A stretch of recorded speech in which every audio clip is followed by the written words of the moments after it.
Pemirsa, debat publik calon Bupati dan Wakil Bupati Bandung yang digelar Komisi Pemilihan Umum berakhir ricuh. Kericuan dipicu protes dari tim sukses pasangan calon karena hak bertanya dibatasi. Mana, Kang? Ini pertanyaan, kenapa paslon kami ini tidak... Paslon nomor berapa? Nomor 3 ini. Iya, kenapa, Pak, Kang? Tidak ada pertanyaan itu. Salah seorang pendukung pasangan calon Bupati dan Wakil Bupati Bandung nomor urut 3, Dadang Supriyatna Sarul Gunawan, protes pada Komisi Pemilihan Umum Kabupaten Bandung saat debat publik. Mereka keberatan karena merasa hak mereka dibatasi untuk bertanya dan menyampaikan pendapat. Ya, tadi memang ada pembagian waktu yang kurang pas.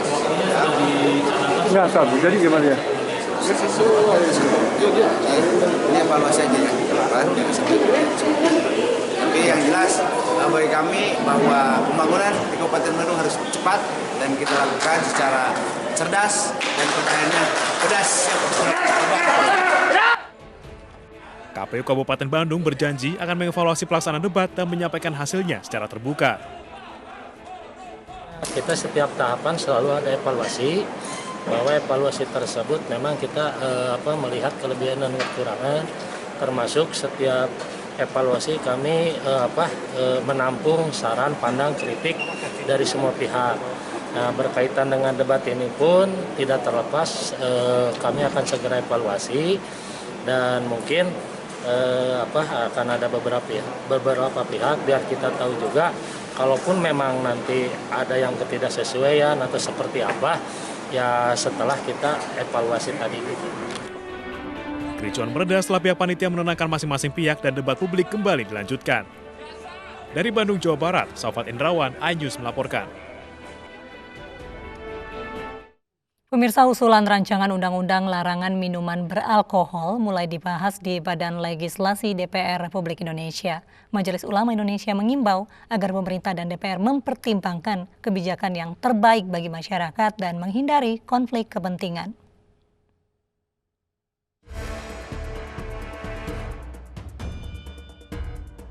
Pembahasan rancangan undang-undang terkait larangan minuman beralkohol terus tertunda sejak 2015. Di tahun 2020, rancangan undang-undang ini masuk ke prolegnas prioritas. Pelaku usaha pariwisata di Bali menolak adanya rancangan undang-undang minuman beralkohol yang sedang digodok DPR. Tidak hanya pengusaha tempat makan dan minum, namun juga petani yang menjadi produsen minuman fermentasi khas Bali. Bisnis pariwisata yang kebanyakan target pasarnya adalah wisatawan mancanegara juga terancam karena minuman beralkohol menjadi favorit wisatawan luar negeri. Para petani produksi minuman fermentasi dan atau destilasi di Bali itu akan sangat rugi karena mereka mata pencahariannya ada di situ. Mungkin ada hampir di daerah Karangasem itu sampai 90% warganya itu memproduksi minuman beralkohol. Kemudian kerugian untuk pariwisata itu sendiri, kalau mereka tidak ada minuman beralkohol, berpotensi mereka juga tidak akan mengunjungi Bali. Karena mereka yang senang minum itu, mereka tidak akan datang. Sementara itu, Sekretaris Jenderal Majelis Ulama Indonesia Anwar Abbas meminta pemerintah dan DPR RI untuk dapat mempertimbangkan kebijakan terbaik bagi masyarakat dan tidak tunduk pada keinginan pedagang. Dan kita tidak bisa menutup mata bahwa hampir 90% rakyat dan penduduk negeri ini adalah beragama Islam. Dalam ajaran agama Islam sudah jelas yang namanya khamar dan minuman keras itu itu adalah terlarang. Tentu saja mungkin ada pengecualian ya. Dan Majelis Ulama Indonesia meminta supaya pengecualian itu betul-betul dilakukan dengan seketat-ketatnya gitu. Nah, sehingga dengan demikian rancangan undang-undang ini kalau diundangkan dia akan bisa diterima. Anggota Badan Legislasi Fraksi Partai Keadilan Sejahtera menyebutkan jika devisa negara dari cukai minuman beralkohol hanya 5% setiap tahunnya atau hanya 7 triliun rupiah. Nominal ini dipandang tidak berbanding lurus dengan angka kriminalitas yang disebabkan oleh minuman beralkohol yang mencapai 58%. Cukai yang dihasilkan dari minuman keras itu tidak besar. hanya kurang lebih sekitar 5% setiap tahunnya. Dan 5% itu kurang lebih sekitar ya 5-6 triliun.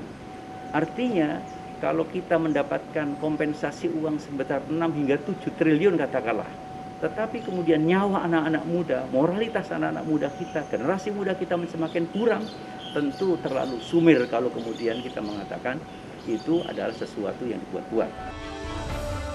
Sementara itu menyikapi RUU larangan minuman beralkohol, Sekjen PAN Edi Suparno mengaku berhati-hati karena dikhawatirkan memiliki ekses yang banyak. Kita juga melihat bahwa kita hati-hati sekali dalam menyikapi undang-undang tersebut ya. Jangan sampai undang-undang itu nanti hadir ya, ternyata eksesnya juga banyak. Ternyata banyak minuman oplosan. Orang justru menyelundupkan ya, memalsukan, terus kemudian diam-diam berjualan miras. Itu juga perlu kita antisipasi ya. Nah, saya kira selama ini yang dilakukan oleh pemerintah daerah dalam menerapkan perda-perda syariah itu cukup efektif.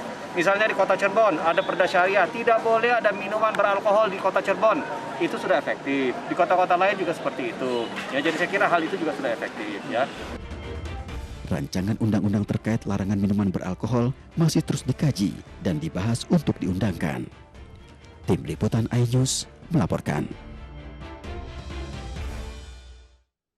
Ribuan orang berunjuk rasa di depan Mahkamah Agung Peru memprotes pelantikan presiden baru.